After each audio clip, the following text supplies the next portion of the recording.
When you walk through a storm, hold your head up high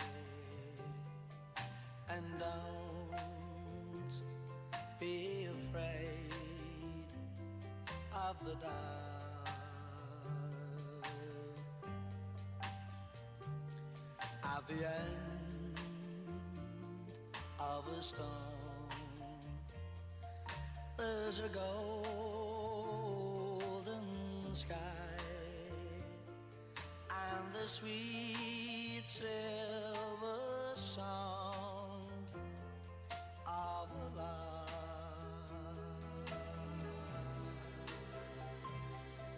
Walk on through the wind, walk on through the rain, for your dreams be tossed and blown.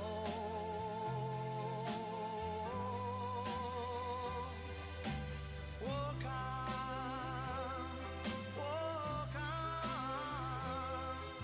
with hope in your heart, and you'll never walk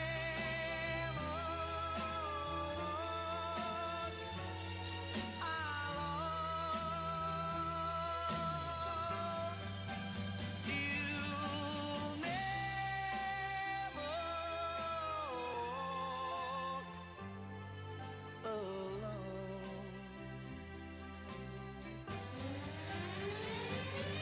walk alone.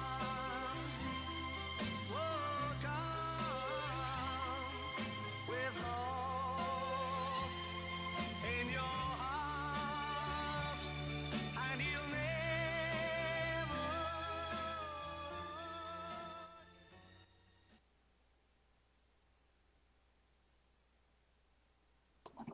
네, 여러분, 안녕하세요. 영군입니다. 원래는 토크 방송을 진행을 생방송으로 하려고 했었는데요. 나름 여러 곳에 한번 홍보를 해봤어요. 야심차게 한번 진짜 잘 되면 매주 이제 하는 이제 컨텐츠를 만들 수 있는 거고, 또 저도 나름대로 이 축구에 대해서 하고 싶은 얘기가 많은데 이제 다양한 분들과 소통을 할 수 있는 거잖아요. 근데 그러지 못했어요. 왜냐? 사람이 안 와요.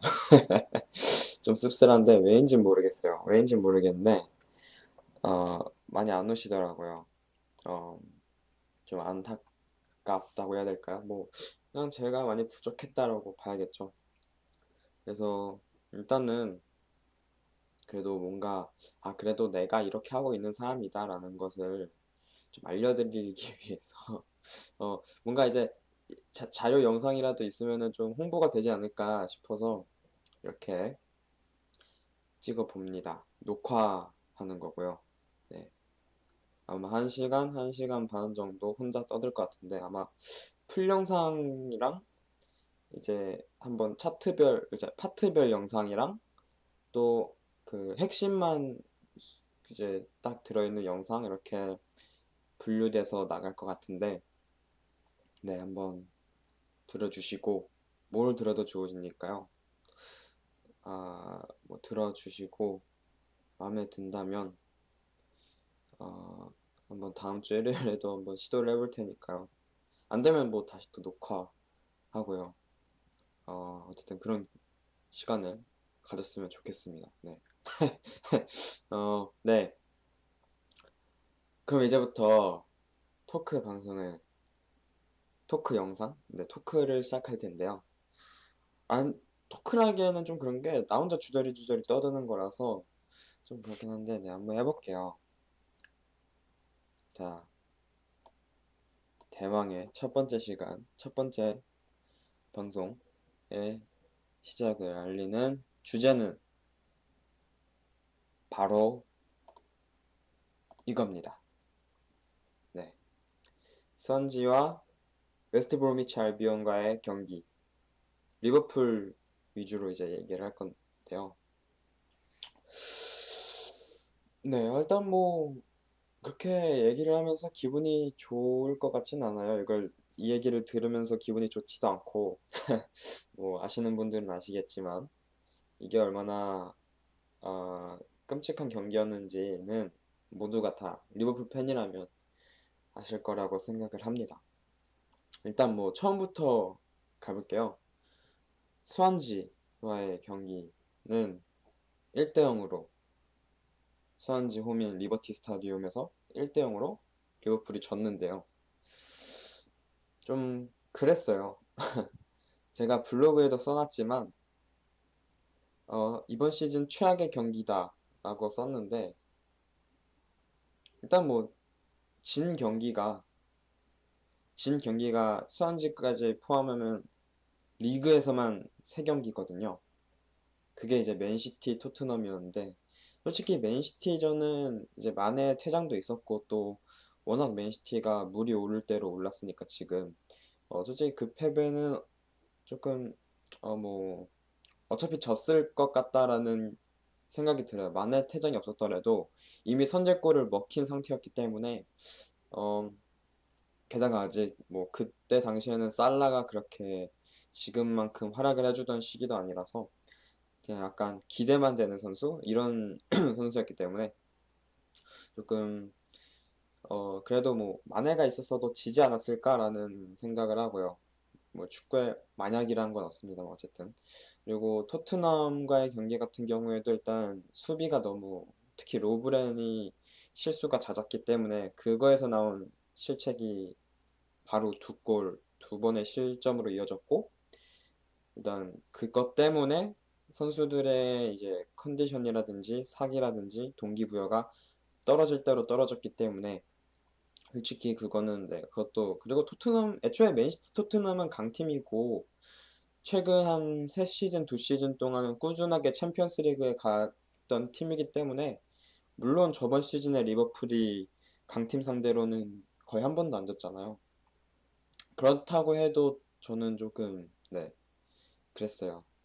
그래 뭐 그렇다고 하더라도 이번 시즌에 그게 보장될 수는 없는 거니까 사실 뭐 패배도 그래 뭐 강팀한테 졌으니까 그러려니 했는데 스완지한테 졌네요 이번엔. 솔직히 그래서 이번 시즌 최악의 경기로 뽑은 것도 있어요. 하지만 최악이라고 뽑은 이유는 일단은 그 전주였나요? 네, 전주에 맨시티를 이겼어요. 맨시티 1위인 맨시티를 이겼는데 그 다음 주에 20위인 스완지를 네, 못 이겼습니다. 그것도 졌습니다. 조금 많이 아쉬운데 왜 그랬을까라고 생각을 해보면 사실 좀 극단적으로 말하자면 상대방 전술에 따라서 리버풀이 휘둘리는 것 같아요. 뭐 펩 가르디올라의 맨시티 같은 경우에는 굉장히 공격적이죠. 공격적이고 일단 라인을 전체적으로 끌어올리잖아요. 사실 맨시티가 5대 0으로 리버풀을 이겼을 때 3백 전술을 들고 나왔어요. 3백인데 그 3백이 그 펩 가르디올라가 원래 추구하던 축구만큼 높게 라인을 잡지 않았고요. 그렇기 때문에 좀 내려앉았어요. 왜인지 모르겠어요. 홈 이티하드 스타디움이었는데 뭐 나름대로 이제 전술이었던 것 같아요. 그래서 그것 때문에 사실 저는 리버풀이 초반에 기회가 있었음에도 조금 힘들게 경기를 풀어나갔고 그것 때문에 결국 실점을 득점을 하지 못하고 실점을 먼저 했고 그것 때문에 뭐 마네가 이제 퇴장을 하게 됐고 뭐 그런 연쇄작용이 일어나지 않을까 싶었고요. 어쨌든 뭐 그래서 어쨌든 뭐 맨시티가 같은 하지만 저번 경기에서는 이제 라인을 끌어올렸단 말이죠. 그렇기 때문에 확실히 리버풀이 물론 그 맨시티가 압박을 굉장히 열심히 하는 팀이긴 합니다만 템백을 쓰진 않아요.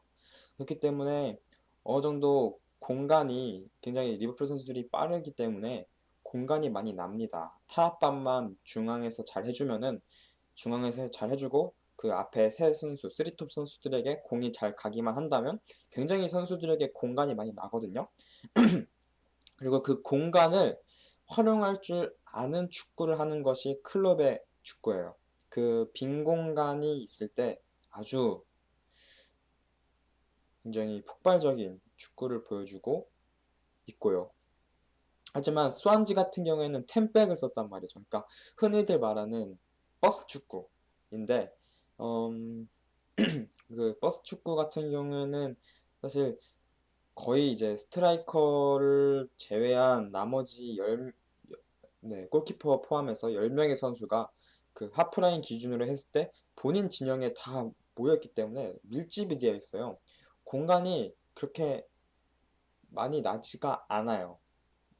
그렇기 때문에 사실 좀 힘들어요. 리버풀의 선수들을 봤을 때 좀 힘들어요. 왜냐면은 제가 이건 블로그에 이제 경기 후기 글에도 썼지만 챔벌레인이나 챔벌레인이 맨시티전에서 활약을 했지만 스완지전에서 활약을 하지 못한 이유에는 공간이 많이 나지 않았기 때문이라고 생각해요. 챔벌레인이 맨시티전을 생각해 봤을 때 공간이 났기 때문에 저돌적인 이제 돌파를 할 수 있었고 찔러 넣어주는 기가 막히는 패스를 잘 넣어줄 수 있었죠. 그 피르미누의 득점만 봐도 알 수 있듯이. 하지만 이제 수완지전 같은 경우에 하지만 뭐 개인 기량이 이제 이런 선수들을 제치고 드리블을 해서 득점을 할 수 있는 그런 약간 메시 같은 유형의 드리블러라고 해야 될까요? 그런 선수들이 리버풀엔 없어요.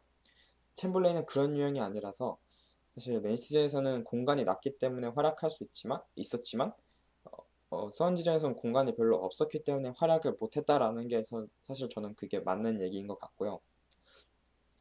그래서 사실 좀 최악의 경기인 이유는 일단은 너무 무기력했고요. 그리고 이 무기력함이 영입이 없는 이상 어쩔 수 없는 무기력함이라는 것에 대해서 저는 솔직히 좀 절망감을 느꼈어요. 어, 뭐 뒤에 2부에서 이제 이적 시장 얘기를 좀 할 건데 일단 여기서 조금 말하자면 클롭 감독은 이제 1월에 반다이크 이후로 영입에 대한 관심은 없는 것 같고요. 사실 네, 한 1월 초부터 저는 그렇게 생각을 했어요. 그래서 뭐 1월 초부터 이제 영입은 좀 없겠다 싶었어요. 그래가지고 영입을 하지 않는 생각을 했기 때문에 지금 이런 미드필더 구성이라면 조금 앞으로도 텐백 선수들을 상대로 할 때 좀 힘들 수도 있겠다. 허술한 수비를 하거나 진짜 결정적인 실수를 그 텐백 쓰는 팀의 선수들이 하지 않는 이상 진짜 이거는 답이 없다라는 생각을 했어요. 일단 그게 첫 번째 요인이고요. 그 쓰리미들이 엠레찬, 바이날둠, 챔벌레인 이렇게 나왔잖아요. 그 세 명의 선수들이 다 공간이 없으면은 힘들게 경기를 풀어나가야 될 수밖에 없는 선수들이에요. 뭐 엠레찬 같은 경우에는 어느 정도 네, 중거리 슛이 있지만 사실 그 요즘에는 홀딩 역할로 나오기 때문에 좀 많이 힘들죠. 뭐 그래서 뭐 특히 바이날둠 같은 경우에는 네, 개인적으로는 왜 나온지 모르겠 조금 그래요. 왜 나오는 거지 싶을 정도로 좀 보여주는 게 없었거든요. 파급력이 없어요. 개인적으로 그래서 바이날둠을 쓸 바에는 밀너 선수를 투입하는 게 낫지 않았을까라는 생각을 해봤고요. 어쨌든 이 세 명의 미드필더는 너무 답이 없어요. 이렇게 세 명이 나오면은 템백 상대로는 뭐 맨시티나 토트넘 같은 그런 경기에서는 솔직히 이 세 명이 가장 최상의 조합이라고 저는 생각해요. 핸더슨이 찬자리에 나온다면 만약에 앞으로 이제 토트넘이 있을 텐데 거기에 나온다면 솔직히 저는 조금 기동력이나 수비적인 부분에서 많이 떨어질 것이라고 봐요. 그래서 저는 이 쓰리미들이 앞으로 있을 토트넘 경기 그리고 뭐 FC 포르투와의 챔피언스리그 경기 이런 경기에 나온다면은 좀 굉장히 좋은 활약을 보여줄 것이라고 생각을 하지만 템백을 상대로는 이 세 명이 다 같이 나오면 답이 없어요. 그렇기 때문에 영입을 하든가 아니면은 최대한 부상 선수들이 빨리 복귀를 하든가 아니면 이 세 명이 갑자기 각성을 해서 기량이 폭발적으로 성장하든가 이거밖에 없는데 일단 세 번째 안은 당연히 이건 말이 안 되는 거고요. 어, 첫 번째 영입 얘기도 솔직히 이제 끝났죠. 거의 끝나가기 때문에 지금 이제 이거 녹화하는 날이 1월 30일인데 아직 영입 얘기가 없어요. 네, 그렇기 때문에 조금 네, 그렇고요. 없을 거라고 이제 거의 뭐 90% 정도 없을 것 같고요. 그리고 뭐 그리고 두 번째 안밖에 없는데 부상 선수들이 복귀하는 거. 랄라나가 부상이었어요. 랄라나가 점점 유리몸이 더 심해져 가는 것 같은데 핸더슨도 부상이었고요. 이거는 좀 뒤에서 WBA 경기 리뷰에서 이제 얘기를 할 건데 어쨌든 전 개인적으로 핸더슨과 랄라나가 복귀를 한다면 그래도 이 템백 선수들을 상대로 했을 때 조금 더 덜 어렵지 않을까. 이 쓰리미들보다는 덜 어렵게 경기를 풀어나가지 않을까 하는 생각을 하고 있고요.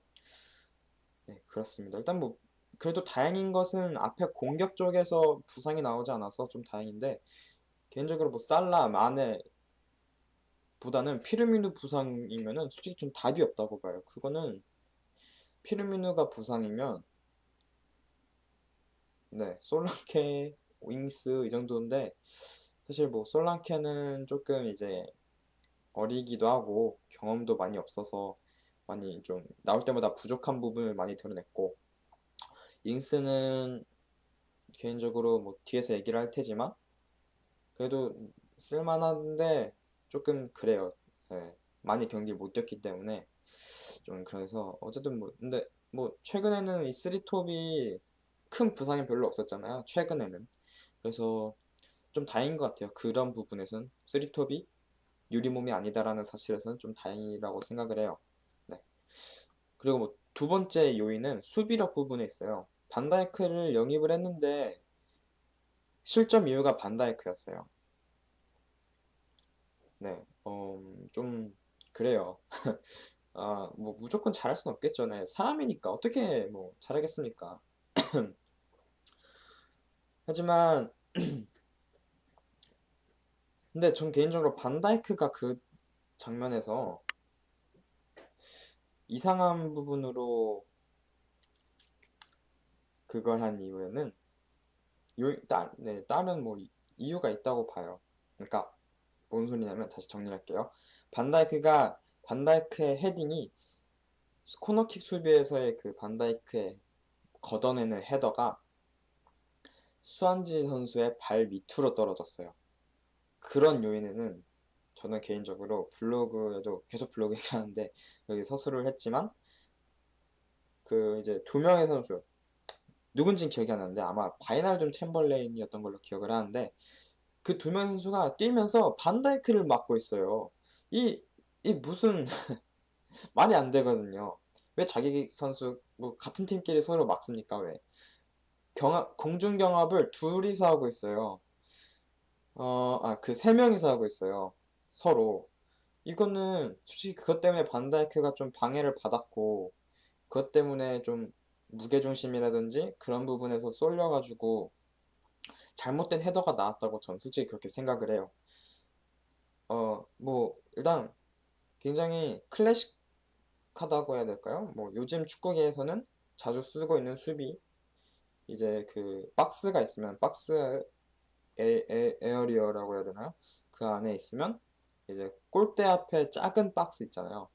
거기에서는 이제 지역 방어를 하고 그 밖에서 한 3명 정도의 선수들은 맨마킹을 하거든요.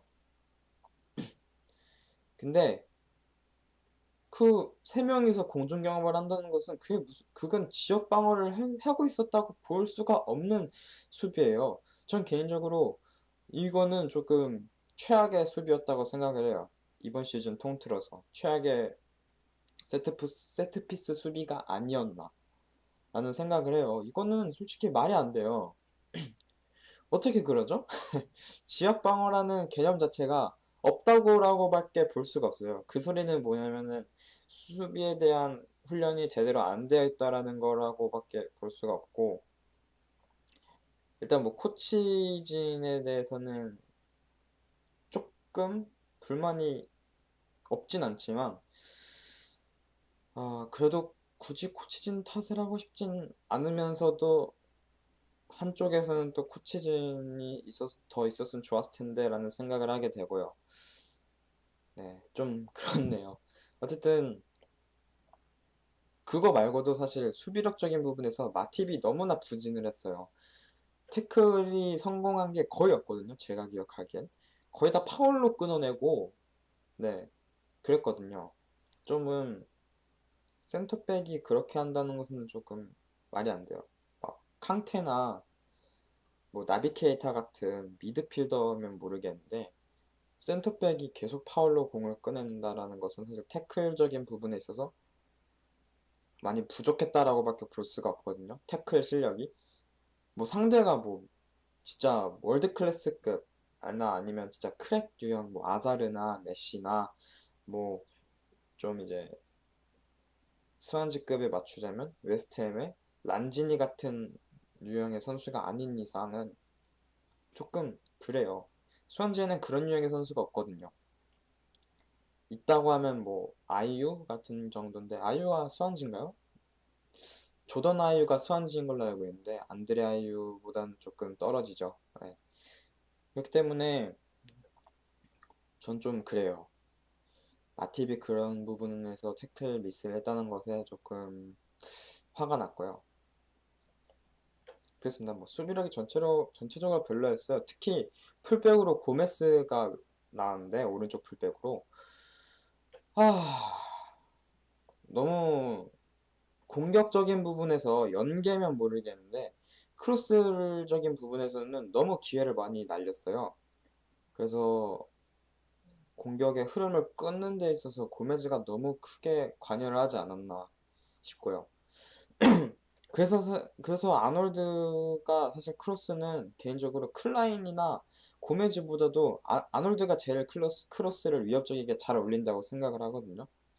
그렇기 때문에 사실 스완지전, 뭐 맨시티전에서 고메즈가 또 쪘었으니까 아놀드가 로테이션 멤버로 나오지 않을까 싶었는데 또 고메즈가 나와서 좀 네, 그랬습니다.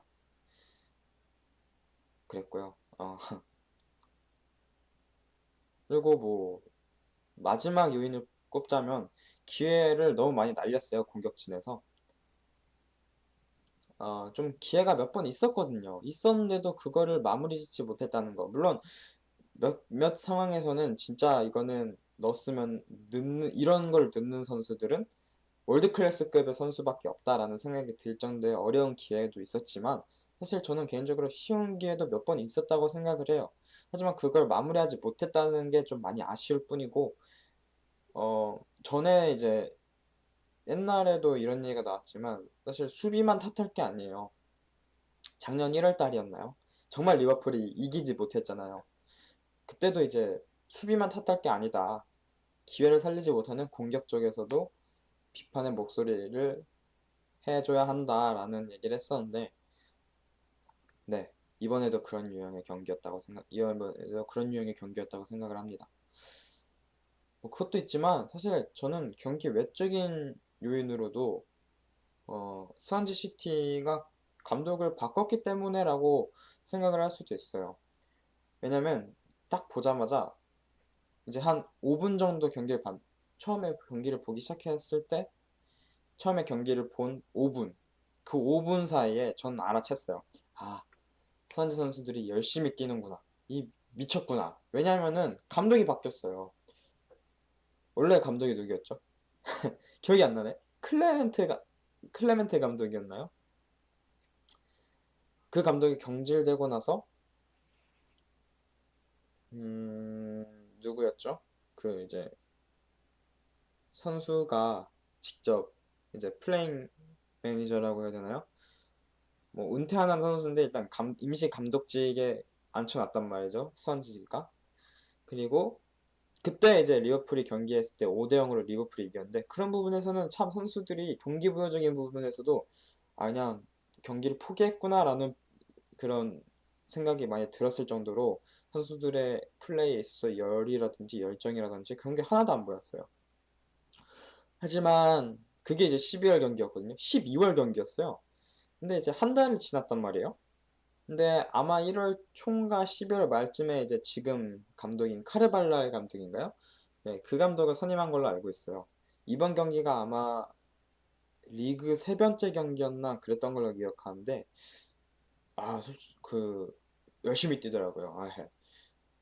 감독 교체에 있어서 감독 교체 때문에 동기부여가 된다는 사실은 솔직히 전 개인적으로 진짜 그 부분에 대해서는 부정할 수가 없어요.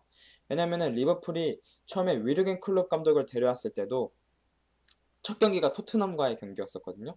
근데 그 경기에서 리버풀이 움직임 자체가 굉장히 달랐어요. 로저스 시절에는 볼 수 없었던 그런 압박이라든지 활동량 부분에서 이제 비치는 거예요. 그 어떻게 이런 움직임이 일주일 만에 나오지 싶을 정도로 네, 클럽의 효과가 뭐 감독 교체 효과가 이 정도나 되는구나 싶을 정도로 좀 크게 감탄을 했단 말이에요. 그렇기 때문에 좀 감독 교체에 있어서 선수들에게 동기부여가 엄청나게 된다는 것을 굉장히 전 알고 있기 때문에 솔직히 좀 그렇게 스완지가 감독을 바꿨기 때문에 또 이런 결과를 낼 수 있지 않았나라는 생각을 합니다만 사실 이러한 부분은 좀 한 몇 경기 지나면은 또 이제 이런 동기부여적인 부분에서는 많이 떨어지기 때문에 일시적인 효과라고 생각을 하고요. 뭐 개인적으로 또 얘기를 하자면 의견을 표명하자면은 스완지는 너무 감독을 자주 바꿔요. 좀 이제 생각을 해볼게. 스완지가 왜 이브리그 감독하던 사람을 데려왔나라는 생각을 해봐야 돼요. 뭐 스완지 감독이 경질되고 나서 또 여러 후보군으로 긱스, 뭐 로저스, 아니면 뭐 게리 몽크의 복귀, 뭐 이런 얘기가 막 여러 개 나왔었는데 결국에는 이브리그 감독을 데려왔잖아요. 그래서 그런 부분에서는 너무 스완지가 감독 교체를 자주 하다 보니까 감독들이 이제 일자리 보장이 어떻게 보면 안 되는 거잖아요, 그게. 그래서 좀 그런 부분에서 팀을 믿을 수가 없기 때문에 조금 많이들 거절을 했고 또 결국 어쩔 수 없이 스완지는 이브리그 감독을 데려올 수밖에 없지 않았나 하는 저희 내피셜을 한번 얘기해 봤고요. 어쨌든 너무 감독을 자주 바꾸는 거는 좀 그래요. 아, 물론 팀의 사이가 떨어질 대로 떨어졌으면 감독의 문제도 있겠죠. 하지만 굳이 꼭 그 모든 것의 해답이 감독 교체에 있는 것은 아니거든요.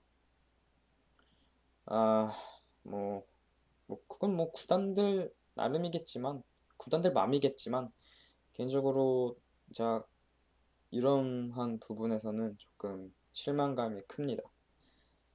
벌써 EPL에서 8번째 감독이 경질됐고요. 20팀 중에서 8팀이 벌써 이번 시즌 이제 반 지났는데 8명이 경질이 됐어요. 조금 문제가 있지 않나. 그래서 뭐 감독들 간의 이적 시장 뭐 이런 것도 있으면 어떨까 하는 생각을 해봤는데 좀 별론 것 같고요. 뭐 어쨌든 그렇습니다. 그러면 이제 웨스트 브로미치 경기로 넘어가 볼까요? 진짜 이거는 욕을 하고 싶었어요. 욕하고 싶은 경기력이었고, 아, 하지만 그러면서도 한편으로는 왜 그랬을까? 왜 그랬을까? 싶더라고요. 아쉬워요. 아쉬워요. 가장 아쉬운 것은 12월 달에 웨스트 브로미치랑 경기를 했었잖아요. 그때도 이제 홈이었는데 비겼었단 말이죠. 근데 이번 경기도 홈이었어요. 그런 부분에서 홈 경기에서 웨스트 브로미치를 두 번이나 못 이겼다. 좀 그래요. 네. 좀 많이 아쉬워요. 그런 부분에서는 1무1패인 거잖아요. 리버풀 1무1패는 리버풀이 이제까지 그렇게 많이 당해본 적이 없어요. 있나? 그보다 심한 거는 몇 번 당해봤어요. 클럽 감독 부임하고 나서 뭐 사우스햄튼이라든지 저번 시즌 사우스햄튼한테 아주 털릴 대로 털렸고요. 뭐 웨스트햄도 그렇고 빌리치 한창 잘 나갈 때 웨스트햄한테도 많이 털렸었고 약간 좀 이제 뭐 흔히들 의적이란 얘기를 많이 하잖아요. 맞는 것 같아요. 네. 아 근데 개인적으로 스완지전은 제가 질 거라는 예상을 했었어요. 왜냐면은 의적풀이라고 하잖아요, 계속 사람들이. 근데 시즌 초반에 굉장히 그런 모습을 안 보여줬어요. 약팀들을 잘 잡았어요. 그걸 왜일까라고 생각을 해보면 사실 강팀 상대로도 리버풀이 승점을 많이 챙기지 못했거든요.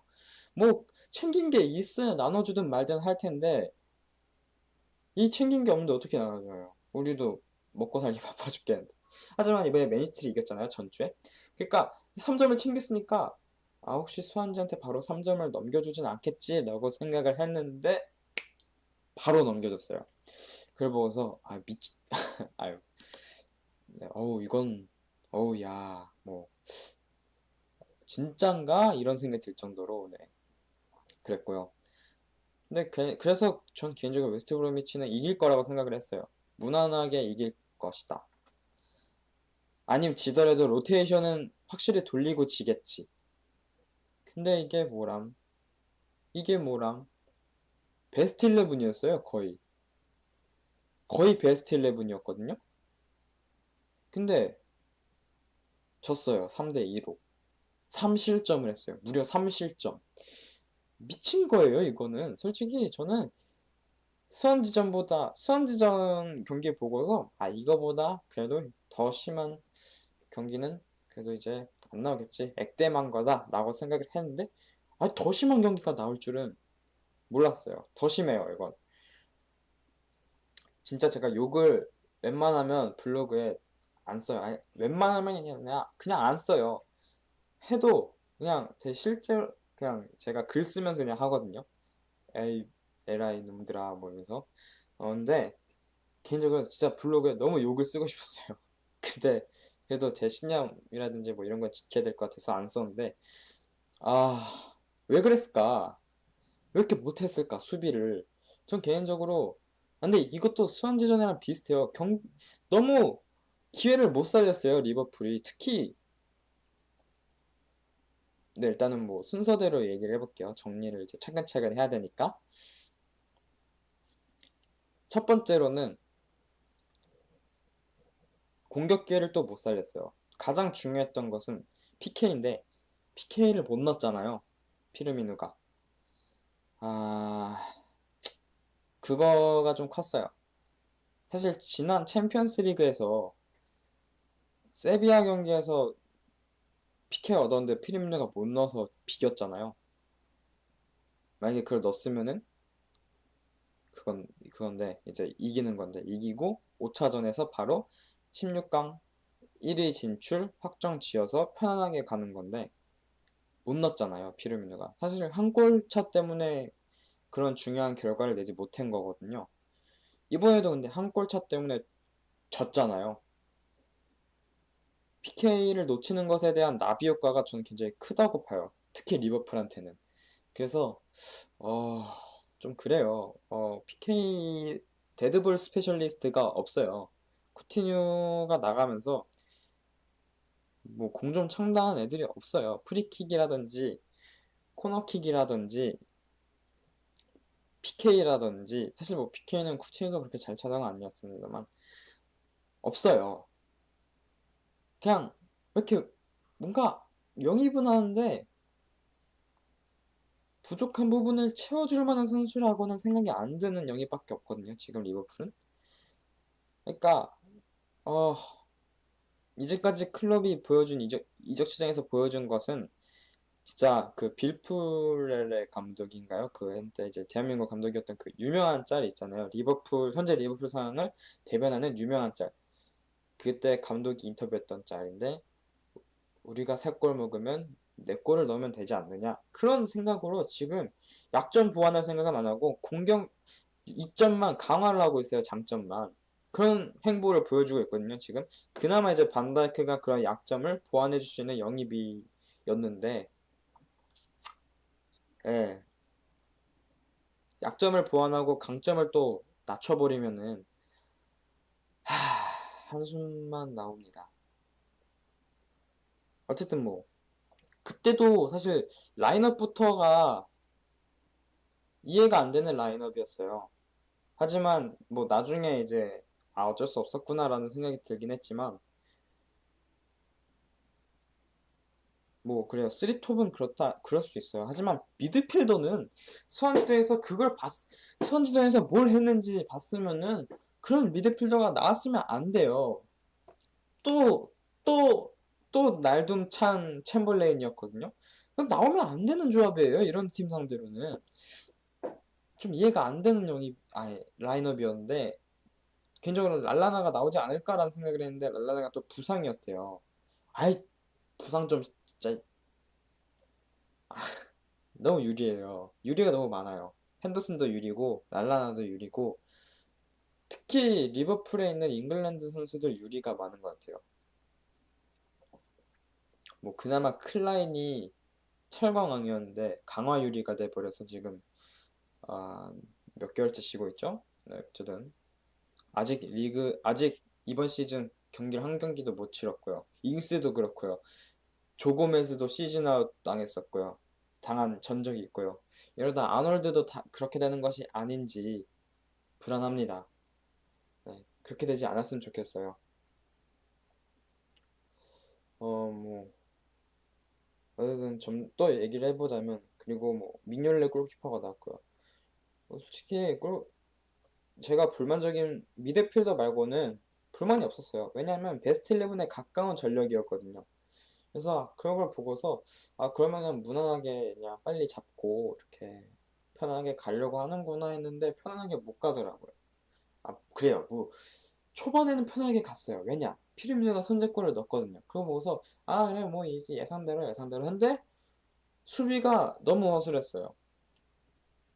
일단은 가장 큰 문제는 홀딩의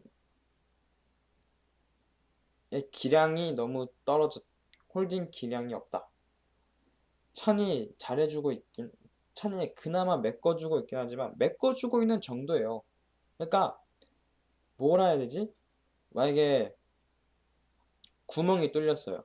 배라든지 뭐 어쨌든 이런 곳에 배에 구멍 뚫리면 물 차잖아요. 그러니까 구멍이 뚫렸어요.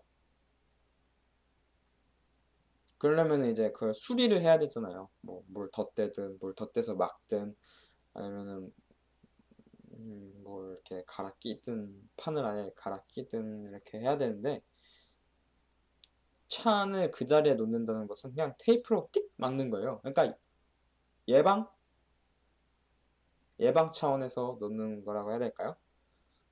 그런 거예요. 그런 수준이거든요. 개인적으로 첫 번째 실점이었나요? 그런 부분이 컸다고 생각을 해요. 두 번째 실점이었는지 첫 번째 실점이었는지 모르겠지만 일단 그런 부분이 컸다고 생각을 해요. 수비형 미드필더는 필요해요. 안 필요하지 않아요. 필요합니다. 개인적으로 루카스 레이바가 그 자리에서 웨스트 브로미치 영역에서 뛰었다? 아마 반칙을 해서라도 그걸 끊어냈었을 거예요. 하지만 차는 그러지 못했죠. 네, 좀 이제 전문 수비형 미드필더랑 그렇지 않은 선수랑 약간 경기의 흐름이라든지 그런 것을 보는 관점 자체가 좀 다른 것 같아요. 그렇기 때문에 그 수비형 미드필더였다면 이것이 그냥 이대로 빠져나가면 위험하겠구나 싶으니까 몸을 던지는 거고 그렇지 않은 선수가 홀딩했으니까 이거는 그냥 뭐 어쩔 수 없네 하면서 그냥 보내는 거고 그런 부분에서 좀 차이가 있지 않나 네 그런 생각을 합니다. 그래서 뭐 그것도 있지만 뭐 아놀드가 크로스를 못 막은 것도 있고요. 모레노가 선수를 마킹하지 못한 것도 있고요. 반다이크가 공을 제대로 걷어내지 못한 거, 마팁이 공을 제대로 걷어내지 못한 거 있고요. 그냥 전체적으로 풋백 같은 경우에는 그냥 전멸이었어요. 세 번째 실점 같은 경우에는 미뇰레, 마팁, 아니 이거는 어떻게 리버풀에서 선발로 뛸 생각을 하지? 라는 생각이 들 정도로 이거는 왜 나올까 하는 장면이었어요. 악몽이에요. 악몽이라고 생각하고 싶을 정도로 이해가 안 되는 장면들이었고요. 음, 좀 첫 번째 요인은 수비진들이 다 무너졌어요. 그게 큰 요인이라고 봐요. 그나마 이제 아놀드가 크로스를 간헐적으로 잘 찔러 넣었어요. 위협적인 걸로. 그거는 조금 네. 그래도 고메즈보단 낫다. 고메즈가 나왔으면은 상상하기 싫은 장면이 싫은 공격이 여러 번 나오지 않았을까 싶고요. 그렇습니다. 그리고 뭐 두 번째는 아까 말했듯이 PK 놓친 거가 가장 크다고 봐요. 그리고 벤포스터의 선방도 한몫했고 기회를 살리지 못하는 리버풀 선수들도 있다고 봐요. 그리고 세 번째는 미드필더가 아까도 말했지만 이런 팀을 상대로 이런 미드필더는 통하지 않아요. 쓰면 안 됩니다. 강력하게 말해야 돼요. 쓰면 안 돼요. 그렇습니다. 그래서 얘기를 해보자면 이걸 어떻게 해결할 것이냐가 아니라 그건 좀 이따 얘기하고요. 그나마 이제 좋았던 점을 얘기를 해보자면 핸더슨이 복귀를 했어요. 모레노도 복귀를 했지만 그렇게 아까도 말했지만 너무 재앙이었고요. 핸더슨이 복귀를 했습니다. 근데 저는 개인적으로 핸더슨을 이번 시즌 핸더슨은 굉장히 좋아하지 않거든요. 저번 시즌 핸더슨은 저번 시즌 초반까지만 굉장히 좋아해요. 네. 이번 시즌 핸더슨은 별로 진짜 저는 싫어했어요. 왜 저 인간이 캡틴이고 왜 저런 사람이 주전이고 왜 저런 사람이 홀딩 역할을 보는 거지 싶었는데 개인적으로 이번 경기에 나와가지고 보여준 활약은 였어요. 저런 사람이 필요했어. 진짜예요. 핸더슨이 나오니까 이 패스의 퀄리티 자체가 굉장히 확 살아난다는 것이 느껴졌어요. 뭐, 네, 찔러 넣어주는 패스라든지, 아니면 뭐 패스의 선택이라든지, 이런 부분이 굉장히 전 좋았다고 보거든요. 핸더슨이 아주 짧은 시간, 한 20분 정도? 한 70분 정도에 투입된 걸로 아는데, 그렇기 때문에 20분 정도 동안 보여준 활약에 대해서는 전 굉장히 인상 깊게 봤어요. 그렇기 때문에 핸더슨 홀딩 두지 말고 차라리 바이날돔 위치에 핸더슨을 두는 것이 좀 더 좋다고 봐요. 왜냐면은 핸더슨이 수비를 그렇게 잘하지 못해요. 찬이 아까도 그랬지만 예방 차원의 홀딩이에요. 예방 접종 수준의 홀딩인데 핸더슨은 그 예방 접종조차도 못해요. 그 수준이 아니에요. 수비력이. 그렇기 때문에 찬을 굳이 이제 이번 시즌 안에서 두자면은 찬을 내리고 핸더슨을 박스 투 박스 미드필더로 두는 게 훨씬 더 효율적이에요. 네, 그렇게 생각을 해요. 그렇습니다. 그리고 랄라나가 복귀를 한다면 좀 더 힘이 될 거예요. 랄라나가 복귀한다면 랄라나는 팀 내 탈압박 원탑이라고 봅니다. 제가 쿠티뉴가 떠난 이상 랄라나가 팀 내 탈압박 원탑이에요. 현재까지는. 그렇기 때문에 랄라나, 핸더슨, 찬 이렇게 나오면은 저는 어느 정도 쉽게 이 텐백을 상대로 쉽게 풀어나갈 수 있을 거라고 생각을 해요. 네, 굉장히 큰 퀄리티를 가져다 줄 거예요, 팀에. 그리고 수비 각성해야죠. 수비는 각성할 수밖에 없어요. 영입을 하든지 각성을 하든지 둘 중 하나야 되는데 영입? 제가 이제까지 클럽 감독의 이적 시장 행보를 봤을 때 여름에 센터백 영입은 없을 것 같아요. 거의 없을 거예요. 진짜 큰 돈을 지르지 않을 거예요. 유망주가 아닌 이상 없을 거라고 저는 생각을 해요. 나가면 나갔지 들어오는 선수는 없을 거예요. 네, 그렇습니다. 일단은 뭐 그리고 뭐 또 한 선수 잉스 선수가 굉장히 좋았어요. 잉스가 움직임 자체가 굉장히 좋았거든요. 위치 선정이라든지 선택 자체가 굉장히 좋았어요. 하지만 골은 못 넣었어요. 하지만 잉스가 계속 기회를 받는다면 저는 네, 충분히 득점할 수 있고 계속 그게 이어진다면 어쩌면 피르미누를 밀어낼 수도 있겠다라는 생각도 들어요. 네.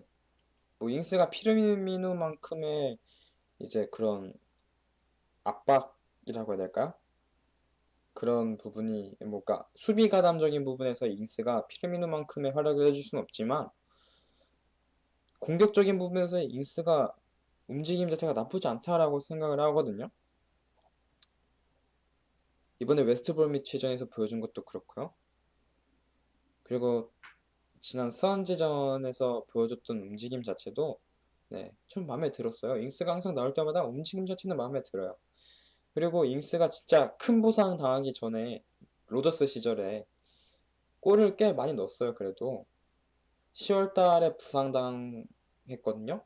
근데 10월 달까지 골이 한 5개인가 6개인가 그랬던 걸로 기억하거든요. 오, 훌륭한 성적이라고 생각을 해요. 그 리버풀에서 로저스 리버풀에서 그렇게 골을 넣었다. 어우, 대단한 거죠. 5골, 6골. 잉스. 그렇기 때문에 아직 그리고 잉스가 어려요. 그러니까 그렇게 어리다고 볼 수 없는 나이지만 제가 알기로는 손흥민 선수랑 동갑이거든요.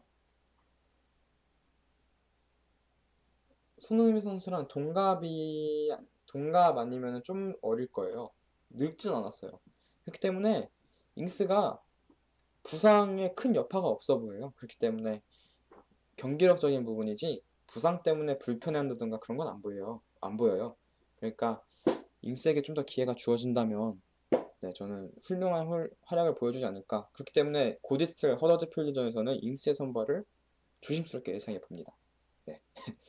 이게 이 영상이 언제 올라갈지 모르겠지만 네, 그렇습니다. 네, 이렇게 해서 경기 리뷰는 여기까지 할 거고요. 네. 잠시 쉬는 시간.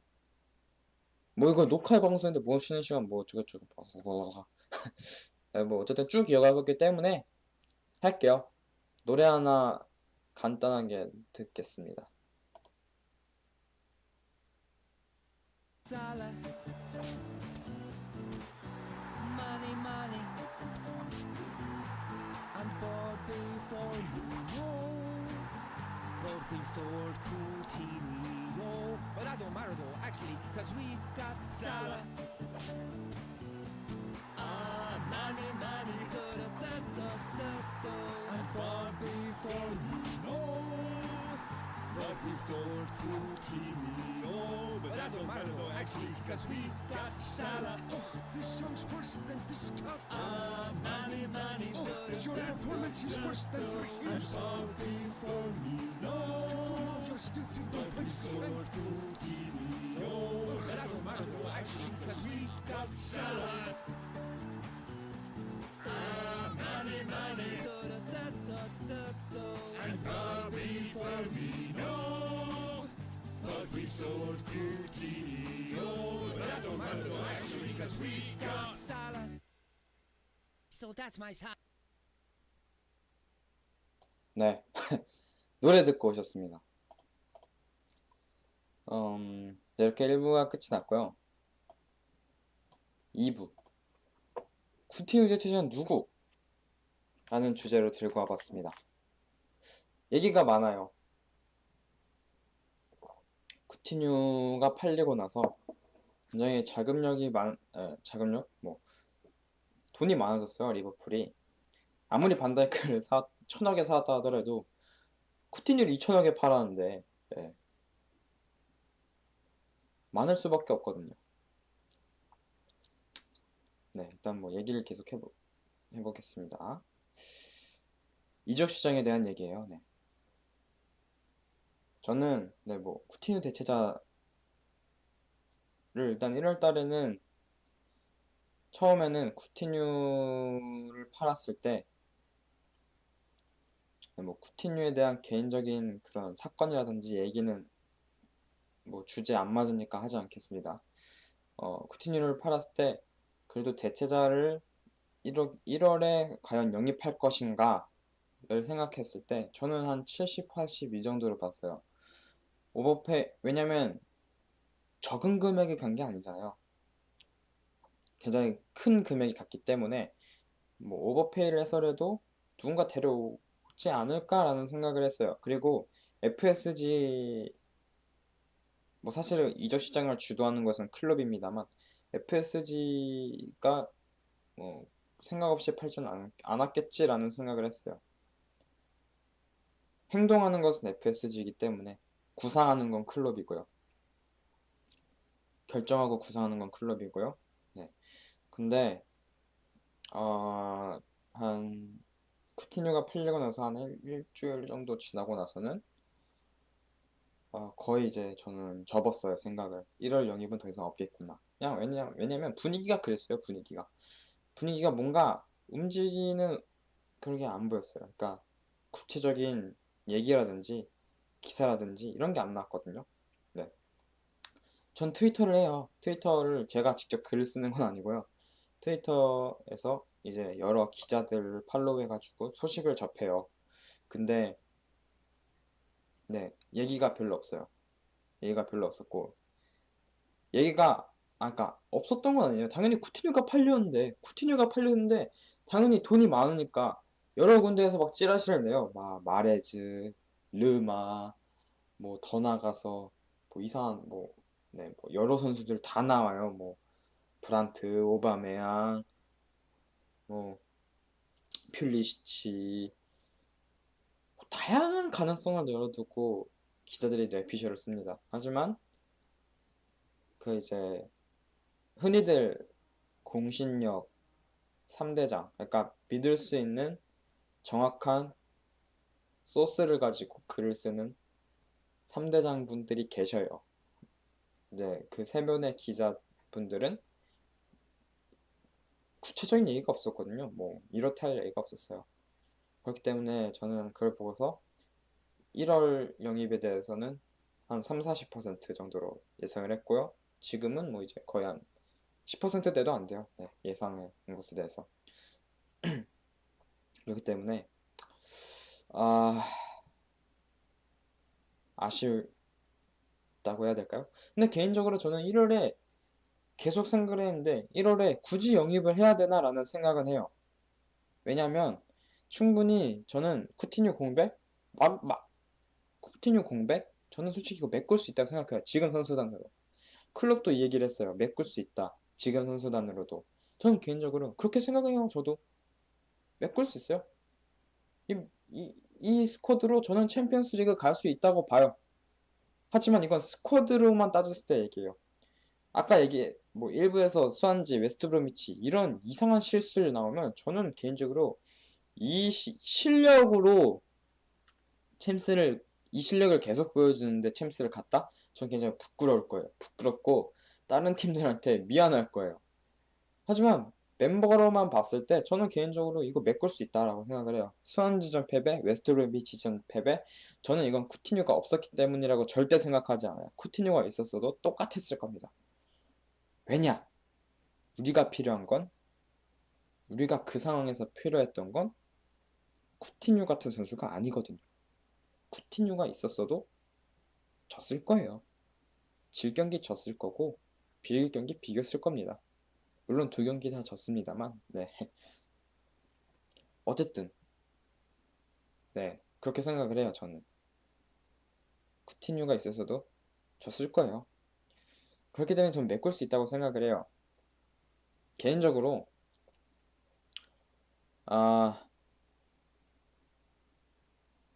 이제 지금 필요한 거는 업그레이드가 아니라 다양성이에요. 선수들의 유형이 다양하지가 않아요. 아까도 말씀드렸지만 바이날둠, 엠레찬, 챔벌레인 거의 다 이제 굳이 분류를 하자면 큰 유형으로 묶자면 박스 투 박스 유형의 선수들이에요. 플레이 스타일을 봤을 때 랄라나처럼 탈압박이 되는 선수가 아니고 공간이 필요한 선수들이거든요. 공간이 없을 때 플레이를 잘해줄 수 있는 선수가 필요해요. 그런 유형의 선수가 필요해요. 굳이 탑 클래스가 아니더라도 클럽 전술에 맞고 그런 플레이 스타일을 보유하고 있는 선수가 필요해요.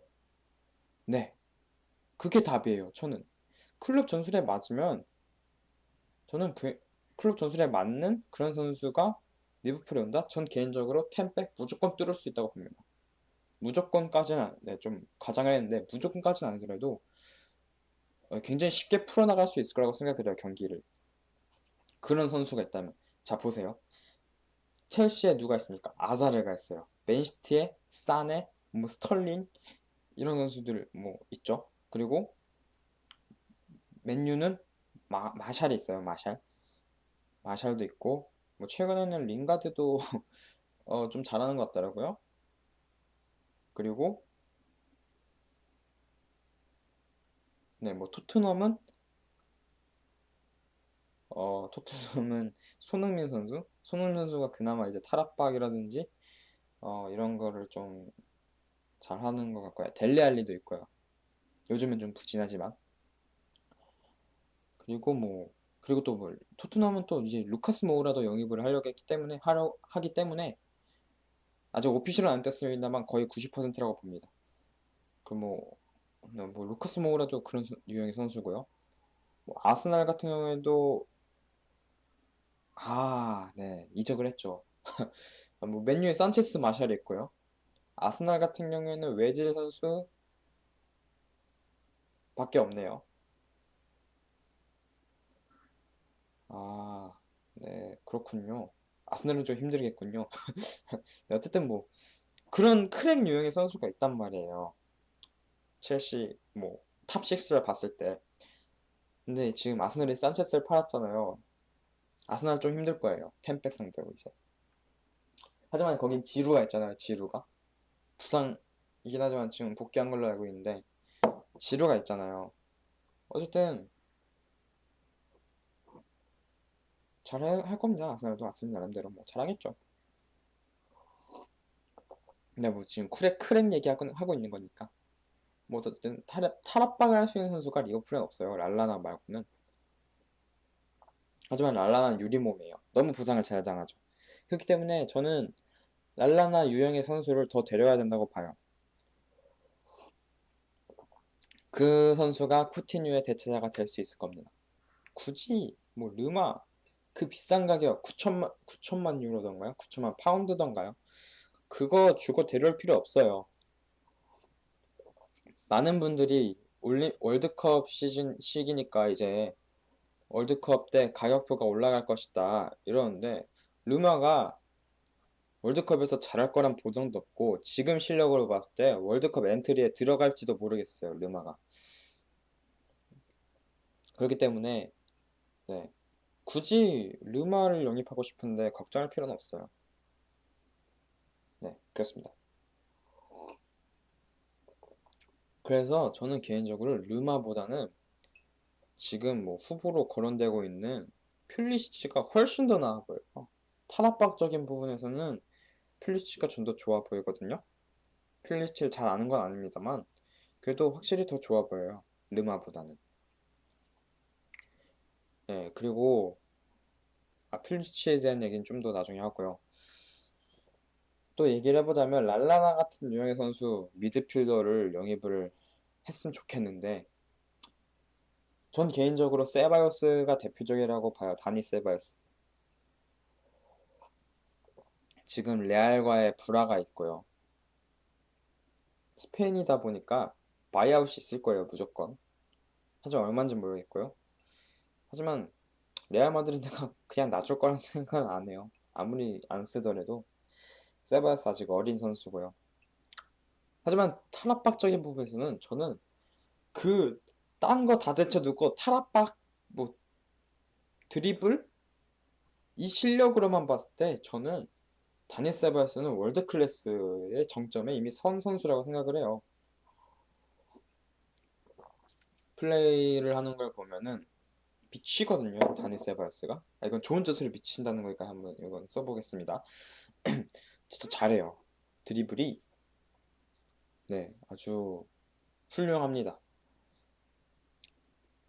그렇기 때문에 그리고 패스적인 부분에서는 어느 정도 감각은 있어요. 그렇기 때문에 이제 언더 23, 23이던가요? 언더 21이던가요? 그 유로 대회에서 이제 MVP도 탔잖아요. 네, 그래서 저는 세바요스가 가장 이상적인 랄라나에 대한 업그레이드 영입이 아닌가. 왜냐면 랄라나가 이제 30대예요. 우리나라 나이로는 30대고요. 아직 영국 나이로는 29인 걸로 알고 있는데 곧 이제 생일 지나면 이제 될 거예요, 30. 근데 음, 네, 그렇기 때문에 이제 나이도 이제 있으니까 필요하죠. 그런 유형의 선수가. 장기적으로 보는 클럽이기 때문에 자니 세바요스가 이상적이지 않을까. 간절까지는 아니더라도. 아니면은,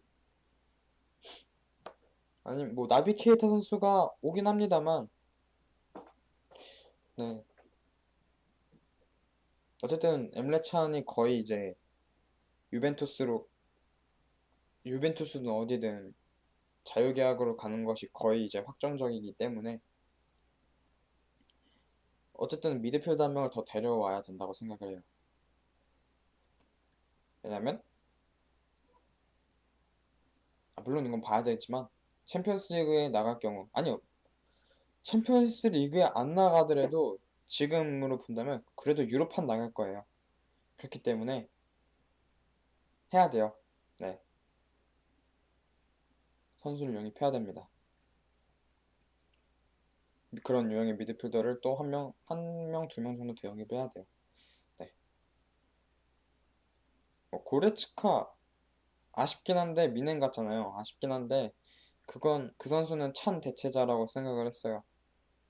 그렇기 때문에 좀 그렇고 개인적으로 저는 그게 뭐 고레츠카 터졌다면 그 또 다른 샬케 자유계약으로 풀릴 선수 막스마이어 선수를 개인적으로 한번 약간 도박성이긴 한데 영입해보는 거 어떨까 싶거든요. 왜냐면 그 선수도 이제 자유계약으로 이제 지금 6개월 남았거든요. 그러니까 올해 6월 30일에 계약이 만료 같아요. 그렇기 때문에 영입을 할 수가 있어요. 지금 아니면은 그때 가서 이제 영입을 해야 돼. 7월 달에 가서 영입을 해야 되는데 어, 샬케가 참 좋잖아요. 자유계약으로 영입하기가. 마팁도 샬케였죠. 지금 아스날에 있는 콜라시나치도 샬케였죠. 고레츠카도 샬케였죠. 네. 일단 마팁을 굉장히 잘 쓰고 있기 때문에 이번 최근 경기에서 부진하긴 했지만 그래도 잘 쓰고 있기 때문에 믿고 쓰는 샬케산이라고 봐도 돼요. 그렇기 때문에 한번 마이어에게 도박을 걸어보는 것도 나쁘지 않아요. 왜냐면 요즘에 홀딩 역할인가요? 뭐 수비형 미드필더로 나와서 잘해준대요. 하지만 이게 EPL에서 통할지는 의문이에요. 왜냐면 피지컬이 그렇게 좋은 편이 아니라서 EPL에서 통할지는 의문이지만 한번 도박성으로 걸어볼만 합니다. 네, 한번 도박성으로 마이어 영입해볼만 해요. 큰 돈 들이지 않고 영입할 수 있는 적절한 선수고요. 그리고 일단 독일 선수고요. 아마 마이어는 뮌헨이 건들지 않을 겁니다. 왜냐? 거기는 루디도 있고 고레츠카도 있고 뭐 여러 선수가 있거든요. 굳이 뭐 비달도 있고요. 알칸타라도 있고요. 뭐 티아고라고 할게요. 티아고도 있고요. 또 미드필더 여러 분 있잖아요. 그렇기 때문에 마이어까지는 건들지 않을 거라고 생각을 합니다. 그리고 뭐 아, 그래요. 네. 일단 확실합니다. 리버풀이 여름에 노릴 선수는 여름에 보강할 포지션은 미드필더 그리고 골키퍼. 네. 이 두 포지션은 무조건 보강을 할 거예요. 그리고 개인적으로 예상을 해보자면 천문학적인 금액이 또 들어갈 겁니다. 제가 볼 땐 골키퍼에서는 아니더라도 미드필더에서는 또 구단 레코드가 깨지지 않을까. 지금 이미 이제 반다이크가 깼거든요. 7,500만 파운드. 하지만 그걸 뛰어넘는 영입이 나오지 않을까 하는 생각을 하고 있어요. 왜냐? FFP가 리버풀은 무섭지가 않아요. 그 어떤 표를 이제 어떤 분이 어떤 인스타그램 유저가 정리를 해줬더라고요. 2016년부터 지금 탑6의 넷스펜딩 2016년 여름부터 쭉 나열을 했어요. 탑6부터. 근데 리버풀이 제일 꼴찌예요. 그러니까 꼴찌 넷스펜딩이 마이너스예요. 마이너스면 흑자거든요. 그러니까 이적 시장에서 흑자를 봤다는 거예요. 2016년 여름, 2017년 여름에서 아니죠. 2016년 여름, 겨울, 뭐랬니? 2016년 여름, 2017년 겨울, 여름, 그리고 2018년 올해 겨울까지 아직 끝나지 않았지만 이만큼 이득 이 네 번의 이적 시장 동안 리버풀은 흑자를 봤다는 거예요. 그 흑자 금액도 어마어마해요. 3,400만 파운드인데 만에 하나 값이거든요. 네, 리버풀은 FFP가 두렵지가 않습니다. 그리고 기존의 이제 수입까지 생각을 한다면 지금 얼마를 쓰든 FFP에 걸리진 절대 않을 거예요. 절대 안 걸립니다. 이거 걸릴 수가 없는 금액 이익이에요. 그리고 이 3,400만 파운드 net 스펜딩이 이 흑자가 그 나머지 20개 팀 이제 EPL 전체 20개 팀 2016년부터 따졌을 때 19위예요. 그러니까 두 번째로 가장 큰 흑자를 낸 팀이라는 거예요. 1위가 사우스햄튼인데 우리 덕점 봤어요. 리버풀 덕점 봤는데 어쨌든 리버풀은 돈이 많아요. 지금 FFP라는 룰이 구단들이 돈을 많이 못 쓰게 제한을 하고 있지만 그것도 무섭지 않다라는 거죠. 왜냐? 벌어들인 게 많으니까. 그리고 FSG가 자금력이 없는 팀이 아니에요. 그렇기 때문에 저는 퓰리시치를 강력 추천해요. 미드필더에 퓰리시치를 너무 데려왔으면 좋겠어요. 왜냐? 아니 근데 이게 사실 퓰리시치를 영입할 수 있느냐 없느냐의 문제는 클럽 감독의 선택이 너무나 크게 작용을 해요. 클럽 감독이 도르트문트 선수를 영입하지 않겠다라고 말씀은 하셨지만 그게 언제까지인지는 말을 안 했거든요. 도르트문트가 나름 클럽한테 고마운 게 있어요. 덴벨레가 바르셀로나로 이적을 하면서 몸값을 올려주는데 어느 정도 일조를 했다라고 기사가 많이 났거든요. 그게 사실인지는 모르겠습니다. 어쨌든 그런 기사가 괜히 나지 않았을 거라고 생각을 해요. 굉장히 구체적이었고 어쨌든 클럽 감독에게 고마운 게 있을 거예요. 도르트문트 팬들도 그렇고 도르트문트 수뇌부도 그렇고 그렇기 때문에 굳이 미워하지 않을 것 같은데 퓰리시치 영입 와더라도 미워하지 않을 것 같고 나는 제 뇌피셜입니다. 그리고 클럽 감독이 그렇게 선언을 했기 때문에 사실 리버풀이 도르트문트 선수들은 잘 안 건드렸어요. 이제까지 독일 쪽을 굉장히 많이 건드렸단 말이에요. 샬케 선수들 쾰른도 요나스 헥터라는 그 독일 레프트백 그리고 티모 호른도 링크가 좀 났었던 것 같고요. 바이에른 뮌헨은 그거는 아니고 그리고 바이에른 뮌헨 뛸 때 괴체를 노렸었고요. 또 카리우스도 마인츠에서 뛰었었고요. 클라바는 아우크스부르크였고요.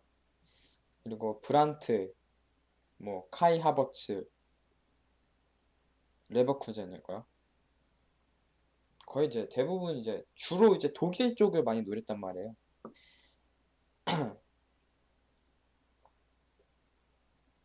하지만 그러면서도 도르트문트는 웬만하면 안 건드렸어요. 구체적인 얘기가 안 나왔고, 그랬는데 물론 링크는 있었지만 거의 찌라시식의 링크였어서,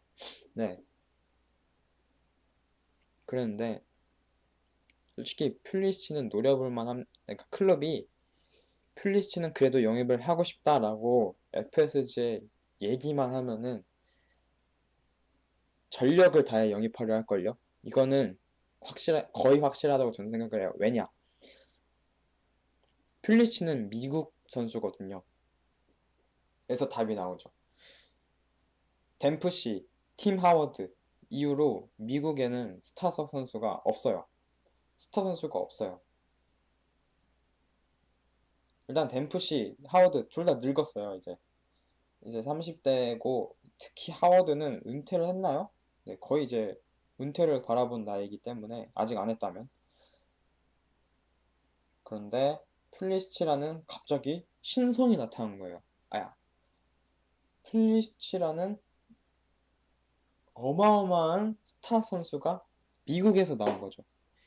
미국의 자금력, 미국의 스타성이라는 것을 생각해 보면 무시할 수 없습니다. 절대로 무시할 수 없을 거예요. 네, 이거 웬만한 경제를 공부하신 분들이나 아니면 뭐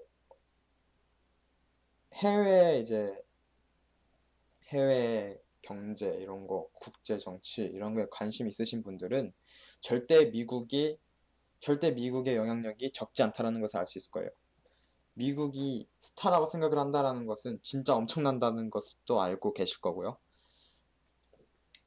그렇기 때문에 사실 영입이 된다면 미국의 스포트라이트, 광적인 서포트를 받을 것이 어느 정도 확정적인 거거든요. 그러니까 지금 토트넘 맨유를 옛날에 맨유를 응원했던 그러니까 옛날에 지금 맨유를 응원하신 분들이 적지 않게 박지성이 뛰었기 때문에 맨유 경기를 보다가 팬이 됐다라는 분들이 많이 계실 거예요. 그리고 지금 토트넘 같은 경우에도 손흥민 원래 토트넘 팬분들도 계셨겠지만 손흥민이 토트넘에 갔기 때문에 그 경기를 보다가 토트넘 팬이 됐다라는 분들도 계실 거예요. 분명히 적지 않게 계실 거예요. 미국도 똑같이 할 수 있어요. 필리치가 리버풀에 온다? 리버풀 경기를 보다가 팬이 된다? 뭐 어쨌든 이렇게 해서 팬층도 북미 쪽을 확실히 누릴 수 있고요. 무엇보다 이 팬에이 스포츠 그룹 FSG 리버풀을 소유하고 있는 이 기업이 미국 기업이에요. 그렇기 때문에 팬에이 스포츠 그룹에 대한 그 인기라든지 관심이라든지 엄청나게 오를 거거든요. 이미 이 팬에이 스포츠 그룹은 보스턴 레드삭스라는 그 이제 제가 야구는 잘 모릅니다만 MLB 메이저리그 베이스볼에 거의 뭐 인기도로 치면 제가 알기론 탑5 안에 정도 드는 그런 구단을 또 구단의 구단주로 있는 기업이거든요. 그래서 아마 머니볼, 영화 머니볼 이제 브래드 피트 나왔던 그 영화 머니볼 보신 분들은 마지막에 이제 보스턴 레드삭스가 이제 감독 그분 빌리인가요? 그분의 이제 와달라라고 얘기를 하잖아요. 거기서 이제 팬에이 스포츠 그룹 마지막에 관계자분 나오잖아요. 존 헨리. 저희 구단주입니다. 네.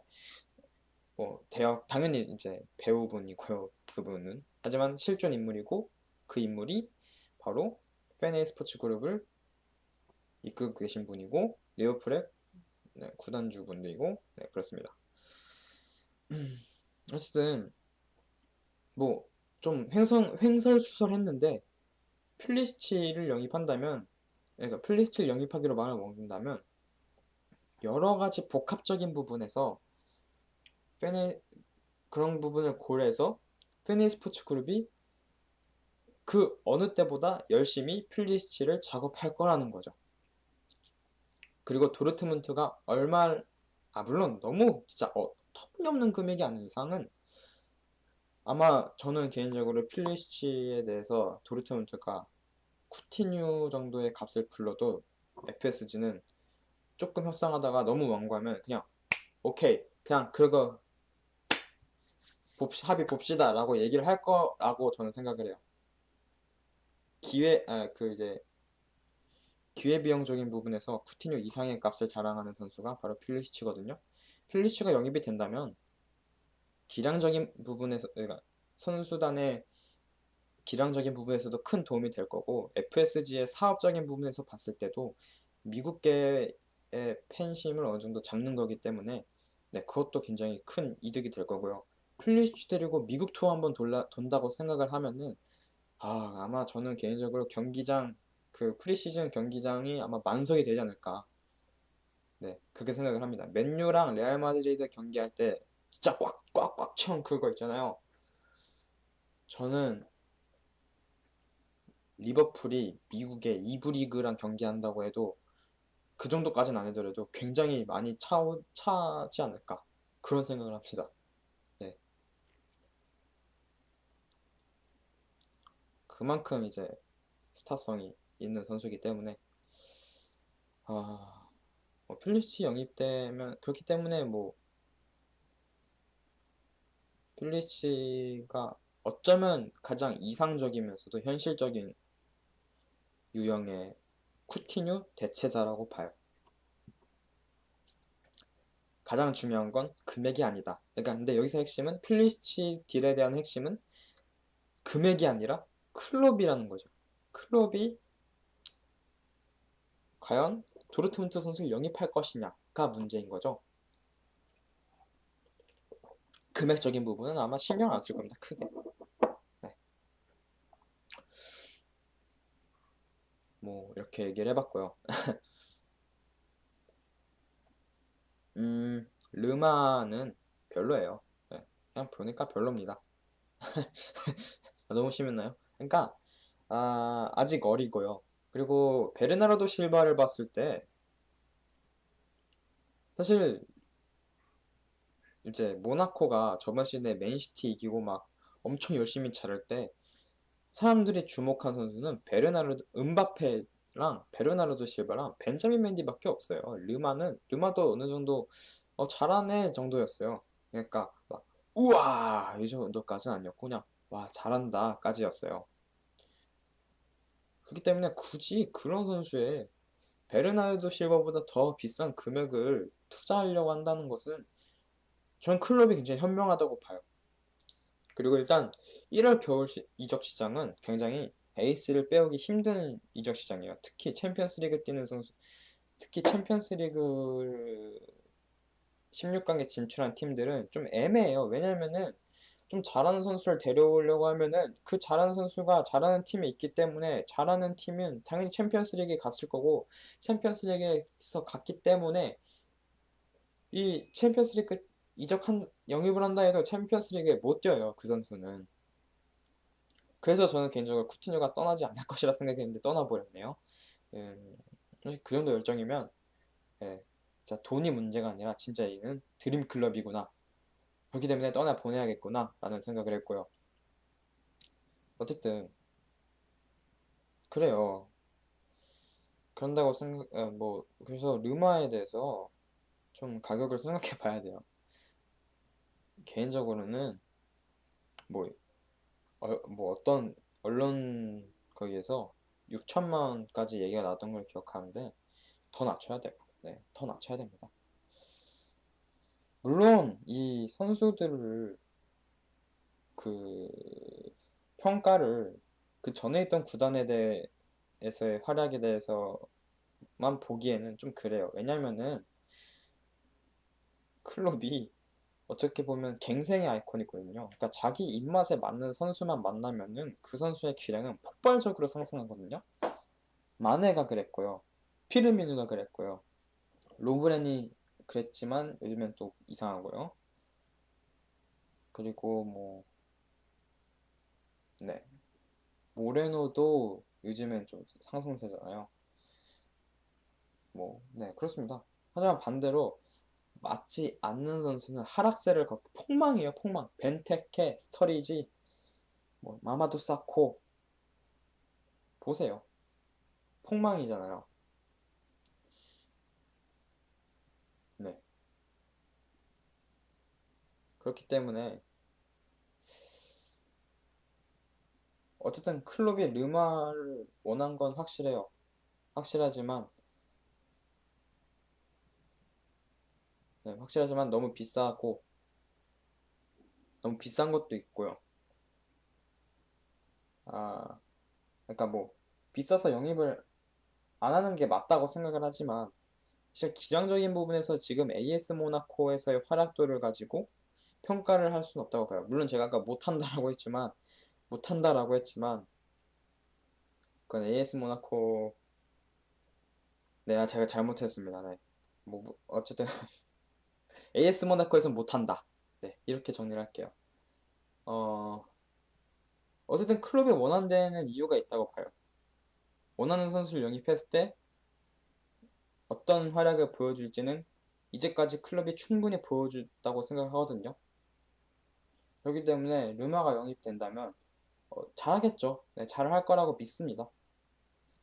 하지만 그 나이대에 지금의 그 선수에 대한 평가라든지 평판을 생각했을 때 그 가격은 너무 비싸다라는 거예요.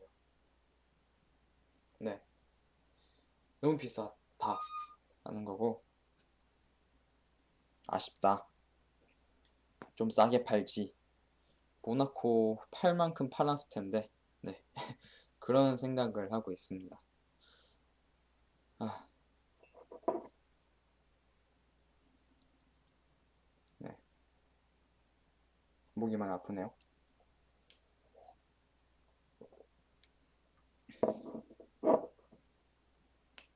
어쨌든 그리고 골키퍼 얘기 안 할 수가 없는데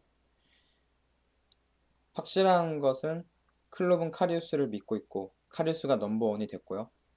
미뇰레는 갈 거예요 아마. 아마 카리우스가 넘버원이 갑자기 된 데에는 이유가 있다고 봐요. 미뇰레와 클럽이 얘기를 나눴고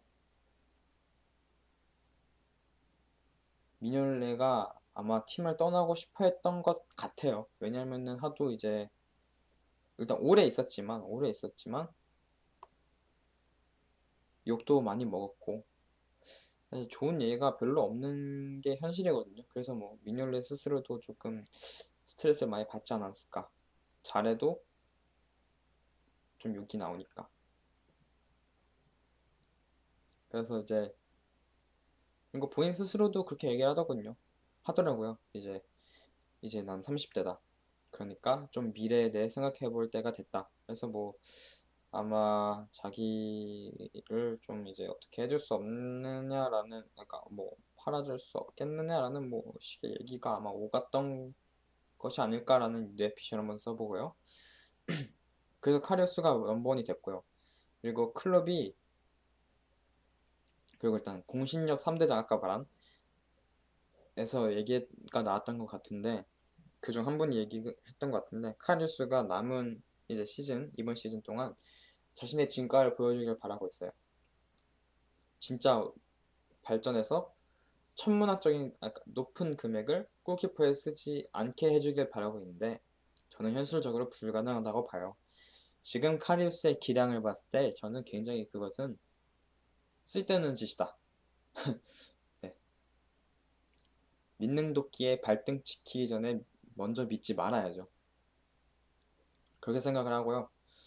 알리송과 오블락 이렇게 두 명이 영입 리스트에 있는 걸로 알고 있습니다. 알리송이 안 되면 오블락으로 선회를 할 것으로 생각을 하는데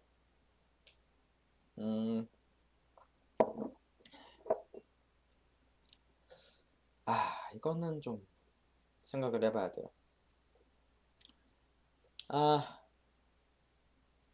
알리송. 일단 저는 오블락을 좋아합니다. 왜냐하면 오블락은 꾸준히 보여줬어요. 제가 14-15 시즌부터 축구를 보기 시작했는데 그때부터 오블락이 날아다니는 걸로 알고 있거든요. 그때부터 오블락이 눈에 띄는 신성 골키퍼였던 걸로 알고 있어요. 그리고 이번 시즌 아니라 얼마 전에 이제 오블락이 ATM에서 100번째 경기를 치렀는데 100번 경기를 치르는 동안 57번의 클린시트를 했어요. 그러니까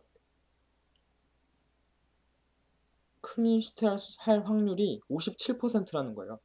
두 번 경기에서 한 번 이상은 무조건 무실점 경기를 했다는 거죠. 물론 이것은 한창 ATM이 짠물 수비로 잘 나갔을 때의 덕도 있겠습니다만 오블락의 실력을 의심할 수는 없거든요. 지금 굉장히 뛰어납니다. 선방 능력은 알리송보다 위에요. 카리우스 미뇰레보단 세수 위라고 생각을 해요. 하지만 빌드업적인 부분은 잘 모르겠어요. 빌드업적인 부분은 알리송 발밑 기술은 알리송이 좀 더 뛰어나다고 생각을 합니다. 그렇기 때문에 클럽이 원하는 게 아닐까.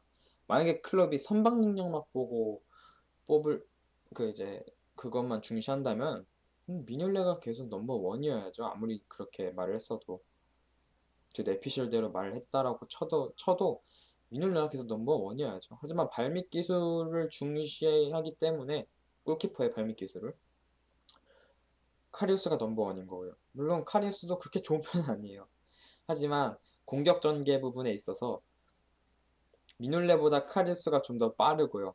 선택적인 부분에서 그런 판단적인 부분에서도 미뇰레보단 카리우스가 좀 더 클럽의 입맛에 맞는 판단을 잘 하기 때문에 아마 카리우스를 넘버원으로 뒀고요. 그리고 알리송도 그렇기 때문에 노리는 것 같아요. 네. 어쨌든 영입은 할 거라고 봐요. 그 카리우스가 만약에 잘한다라고 가정을 하면은 백업 골리를 영입할 거고요.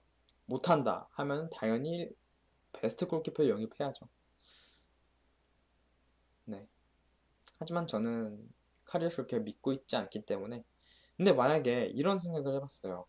알리송이나 오블락이 왔다고 쳐요. 근데 못하면 저는 그때는 악터버그를 갈아야 된다고 생각해요. 리버풀의 골키퍼 코치인 존 악터버그 골키퍼를 갈아야 된다고 생각해요. 왜냐면 클럽이 아무리 그 사람을 최고라고 칭하지만 이거는 좀 저도 한때는 악터버그를 믿었습니다만 사실 사람들이 얘기하는 거 보면 진짜 조금 진짜 악터버그가 문제인가 싶을 정도로 이제 생각이 들게끔 하는 이런 일들이 있거든요.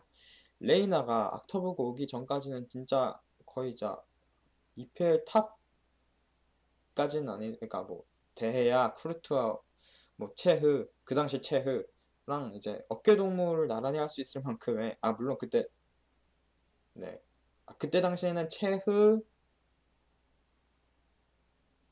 체흐만한 골키퍼가 거의 없었죠. 네. 그렇기 때문에 뭐 체흐랑 어깨를 나란히 할 수 있는 골키퍼라고 생각을 했는데 악터버그가 오고 나서 망해가기 시작했거든요. 했대요. 네, 저는 몰라요. 네. 물론 그전에도 예능은 자주 한 걸로 알고 있습니다만 그래도 클린시트 기록을 보니까 진짜 대단한 선수더라고요. 그래서 뭐 악터버그가 오고 나서 좀 망했다는데 그렇대요. 그리고 미뇰레가 영입될 때만 해도 선방률이 굉장히 높았습니다. 선방률이 거의 탑5 안에 들었던 걸로 알고 있고요. 근데 리버풀 오고 나서 얘는 키퍼로 전락을 했죠. 그리고 카리우스 같은 경우에도 마인츠에서 굉장히 잘했습니다만 잘했고요. 팬들이 뽑은 분데스리가 골키퍼 2위까지 리버풀 이적 바로 직전 시즌에 그런 기록을 수상을 했습니다만 리버풀 오고 나서 망했죠. 물론 한 시즌 반짝이었습니다만 뭐 조금 의심을 해볼 여지가 있다고 봐요. 왜 망했을까? 왜 그랬을까? 그렇기 때문에 골키퍼 코치의 문제가 아닐까라는 의심을 지금도 좀 하고 있어요. 근데 만약에 알리송이나 오블락이 왔다고 칩시다. 근데 망했다? 네, 그건 확실하다고 봅니다. 코치의 중요성이 이렇게 나오는데 그렇기 때문에 수비 코치도 좀 영입해야 된다고 봐요. 물론 포지션마다 코치가 따로 있는 건 아니에요. 하지만 수비가 계속 이렇게 안 되면은 사실 수비에 좀 더 수비적인 코치 능력이 좀 더 수월한 선수 코치를 데려와야 된다고 생각을 해요. 그렇기 때문에 개인적으로 팬심 가득 담아서 캐러거나 아게르가 왔으면 하는 바람이지만 사실 그분들의 능력이 어떨지는 아직 그렇고요. 듣기로는 아게르는 굉장히 뛰어난 선수였는데 유리몸이 문제였다고 하더라고요. 그렇기 때문에 뭐 아게르가 온다면 네, 나쁘지 않을 것 같아요. 리버풀에 대한 애정도 굉장히 큰 선수고요. 아게르 명언이 있죠. 네. 덴마크에는 절대 배신하지 않는다. 어떻게 그런 형님이 있었을까 싶을 정도로 리버풀 축구에 있어서 마지막 로맨티스트였을 거라고 생각을 해요. 앞으로 이런 유형의 선수는 잘 안 나오지 않을까 싶고요. 루카스 레이바도 있고요. 네, 많네요 생각보다. 뭐 좀 옆으로 샜는데, 네, 어쨌든 쿠티뉴 대체자로 여러 선수를 얘기했지만 이 토픽에 맞춰서 얘기를 하자면 쿠티뉴 대체자는 퓰리시치 전 강력하게 원합니다. 네. 르마보다 퓰리시치. 그렇습니다. 자, 또 잠시 쉬었다가 3부로 마지막 3부로 넘어가도록 할 텐데요.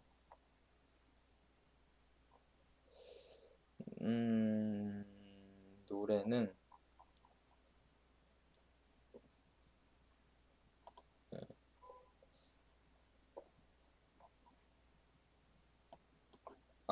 목 아파.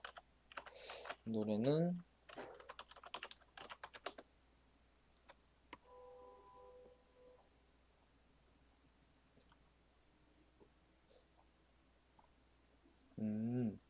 네, 원본 틀어드리고 그냥 갈게요. 원본.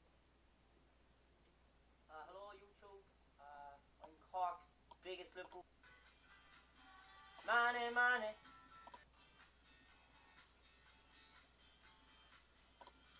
Salah. Money. Porto Firmino. And we sold Coutinho. But that don't matter at all actually, because we've got Salah. Money, do, and Bobby Firmino. But we sold Coutinho. But we've got Salah. Money, do, and Bobby Firmino. And we sold Coutinho. But we've got Salah. Money, and Bobby Firmino. But we sold Coutinho. But we've got Salah. So that's my song anyway. 네. 이제 마지막 3부. 3부는 굉장히 간단하고 빨리 끝낼까 해요. 왜냐면 주제 자체가 그럴 거예요. 네. 3부는 경기 예측입니다. 3경기인데요. 토트넘과 맨유, 쾰른과 도르트문트, 그리고 AC 밀란과 라치오 인데요. 네, 뭐래니. 일단 전 경기 얘기를 하자면 토트넘은 네. 이겼어요. 네, 토트넘과 맨유는 전부 토트넘은 비겼어요. 리그를 기준으로 봤을 때 토트넘은 사우스햄튼과 1대1 무승부 경기를 했고요. 그리고 맨유 같은 경우에는 번리를 상대로 1대0으로 이겼습니다. 네. 뭐 예측을 해보자면 저는 맨유가 이길 거라고 생각을 해요. 왜냐면은 일단은 맨유에 산체스가 영입이 됐어요. 굉장히 산체스의 장점이 뭐냐면 공격이 굉장히 유연하다는 거예요. 그러니까 그 유연하다는 게 뭐냐면 플레이메이킹 능력이 굉장히 뛰어나요. 패스면 패스, 드리블이면 드리블, 슈팅이면 슈팅, 굉장히 뛰어난 선수입니다. 모든 면에서.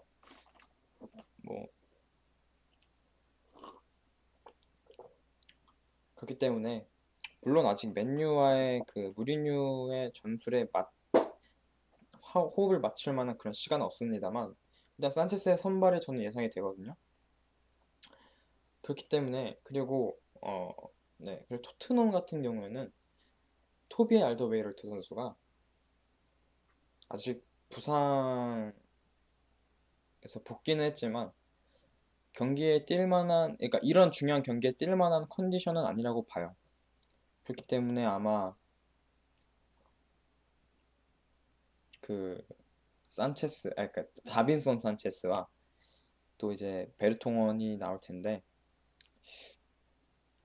베르통원, 네, 사실 뭐 알더웨이럴트가 없는 토트넘의 수비는 그렇게 생각보다 견고하지가 않거든요. 그렇기 때문에 네, 아무리 토트넘이 공격이 좋다고 해도 과연 맨유 수비를 뚫을 수 있을지는 의문입니다만, 한 가지 변수가 있다면 여기는 경기가 이루어지는 곳은 웸블리 스타디움, 토트넘의 홈 구장이라는 거죠. 그렇게 된다면 사실 조금 변수가 있을 수도 있지만, 홈 어드밴티지로 변수가 있을 수도 있지만, 사실 선수들의 개인 기량 같은 거를 생각해 봤을 때는 저는 맨유가 이기지 않을까. 1대0으로 저번에 이겼던 걸로 기억하는데, 맨유가 마샬의 골로. 저는 개인적으로 조금 더 많이 득점하고 이기지 않을까라는 예측을 해봅니다. 그렇고요. 쾰른과 도르트문트입니다. 일단 이 경기가 주목된 이유는 현재 도르트문트의 감독은 쾰른의 감독이었던, 이름은 모르겠는데 그런 그 감독이었기 때문인데요. 무난하게 도르트문트가 이기지 않을까 싶습니다. 일단 뭐 쾰른이 최근 뭐 그렇게 좋은 걸 안 하고 있는 걸 알고 있어요. 네, 뭐 지난 리그 경기 얘기를 하자면,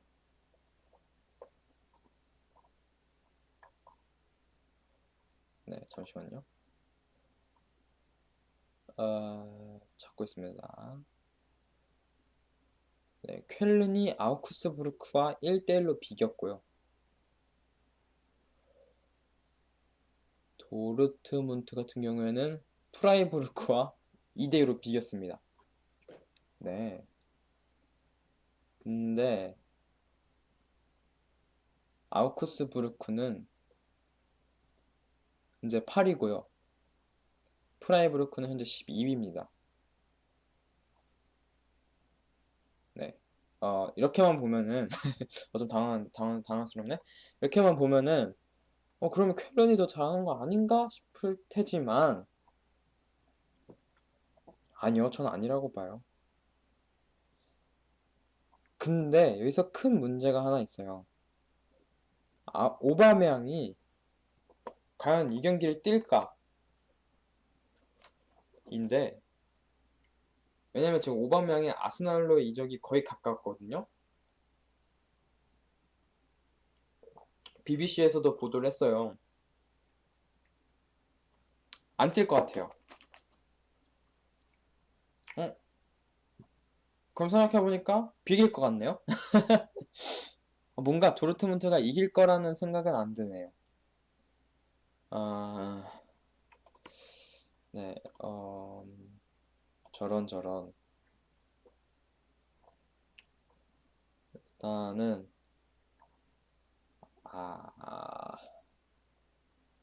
최근 6경기에서 1승 4무 1패거든요, 두 팀이. 그리고, 네. 도르트문트가 1차전에서는, 그러니까 홈에서, 지금 이제 쾰른 홈이잖아요. 도르트문트 홈에서는 이제 5대0으로 이겼어요. 그렇기 때문에, 근데 이번엔 쾰른 홈이란 말이죠. 일단 홈이라는 것을 무시할 수가 없어요. 쾰른 홈이라는 것을 무시할 수 없고, 또 쾰른이 지금 18위? 네. 18위면 꼴찌거든요. 그거에서는. 아마 벽을 세울 텐데, 벽을 세우더라도 쾰른이 겁니다. 네. 저는 무난하게 도르트문트 승리 봅니다. 그리고 AC 밀란 대 라치오 승 봅니다. 왜냐면 AC 밀란이 지금 망할 대로 망했어요. 라치오는 지금 물이 좀 오른 상태거든요. 굉장히 선수들의 포텐이라든지 톱10이 터질 대로 터진 상태고, 네. 그렇기 때문에 저는, 네, 라치오 지금 3위거든요. 3위. 그리고 AC 밀란이 7위입니다. 다만 여기서 주목해야 될 건 AC 밀란은 현재 3연승 중이고요. 라치오는 바로 전 경기에서 졌지만 그 전에는 3연승까지 달리고 있었어요. 네, AC 밀란도 분위기가 좋습니다만 라치오를 이길 수 있을 거라는 생각은 못 하겠어요.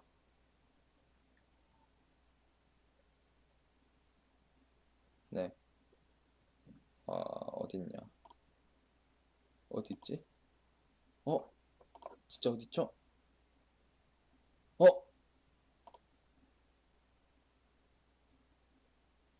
헉! 아,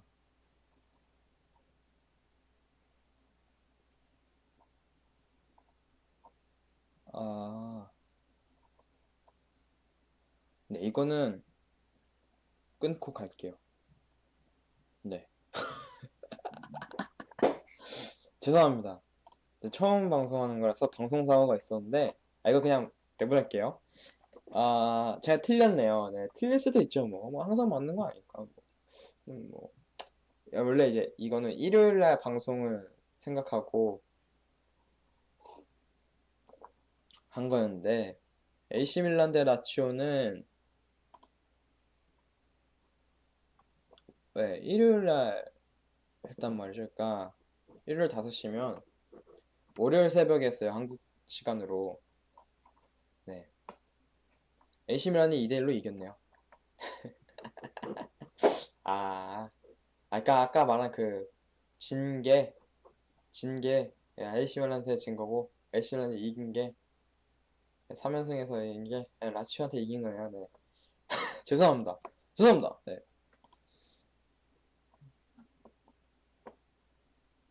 그러면은 뭔가 재밌는 경기가 없을까요? 없네요. 네, 없습니다. 네, 저는 그래서 그만둘게요. 네, 승배측이 그럼 이 나머지 2경기로 이제 하기로 하고, 그러니까 에이실랜드 라치오는 확실하게 했습니다만 아직 토트넘 대 맨유, 퀼린 대 도르트문트 아직 안 했거든요. 네, 이게 영상이 언제 올라갈지 몰라서 일단 말해둡니다. 2경기 아직 안 했습니다. 1월 30일입니다. 지금 1월 30일 지금 오후 5시거든요. 아직 안 했어요, 경기. 자, 그럼 저는 맨유 승 그리고 도르트문트 승 예측합니다. 네. 진짜 마지막, 3번째. 마지막은 다음 시간은 뭐 하냐? 다음 시간은 허더즈필드.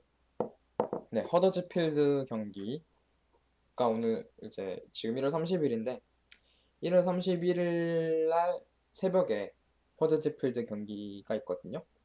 그거랑 네. 그리고 월요일 날 리버풀과 토트넘과의 경기가 있어요. 근데 이거는 네, 일요일 날 이제 할 거기 때문에 이거에 대한 프리뷰, 네, 허더즈필드전 경기 리뷰와 토트넘 경기 프리뷰, 네, 그렇게 하고, 그리고 또 뭐 승부 예측, 그리고 2부는 이적시장 리뷰, 네, 전체적인 이적시장, 리버풀이 아니라 전체적인 이적시장에 대한 리뷰를 해볼까 합니다. 왜냐면 이제 끝나기 때문에 그때는 2월이라서 2월 4일이거든요. 일요일이. 그렇게 할 거고요. 네. 3부는 또 이제 재밌는 경기 승부 예측을 해보도록 하겠습니다. 그때는 틀리지 않을게요. 그때는 뭐 날짜 혼동하지 않겠습니다. 네. 원래는 이렇게 있어요. 막 다른 팀들 얘기, 뭐 이적 시장 얘기 뭐 이렇게 있었거든요. 근데 일단은 이거는 이제 원래 생방용인데 지금 녹화 방송이다 보니까 이런 걸 못해요. 네. 다른 팀들 얘기를 하고 싶어도 제 정보력이 딸려서 안 되거든요. 그래서 라이브를 해야 돼요. 라이브를 해서 많은 분들이 참여해 주셔야 이제 소통이 활발하게 되면서 또 얘기도 여러 개 나누고 하는 건데 아쉽네요. 근데 저 혼자서 지금 1시간 40분 떠들었거든요. 아 이거 여러분 뭐 시청자들이 만약에 있다고 했을 때 좀 많이 길어질 것 같아요. 네. 뭐 일단은 뭐 그렇네요. 네. 1시간 45분 지나가고 있는데 대단하네요, 저도. 어쨌든 그렇습니다. 음, 만약에 들어주셨다면 감사하고요. 오늘은 여기서 마치도록 하겠습니다. 이번 주 일요일 날 또 할 테니까요. 뭐, 제가 5시부터 시작할 거고요. 5시에 시작할 건데, 한 10분 정도 기다릴게요. 저번에도 그랬는데, 제가 아까 방송을 55분에 켜서, 그래, 5시 딱 됐는데 아무도 없다. 그럼 5시 10분까지 기다릴게요. 그랬는데도 없다. 그럼 바로 녹화 들어갑니다. 바로 또 이렇게 녹화 들어갈 거니까요. 네, 그렇게 봐주시고요. 네, 들어주신 여러분 감사합니다. 저는 그럼 여기서 마치도록 하겠습니다. 여러분, 제발 건전한 스포츠, 축구, 건전한 축구 문화가 만들어지길 바라면서 영군의 축구 토크 여기서 마무리하도록 하겠습니다. 감사합니다. 안녕. 꼭 일요일날 와줘요. 이거 들으신 분 꼭 일요일날 와주세요. 저 심심해요. 안녕.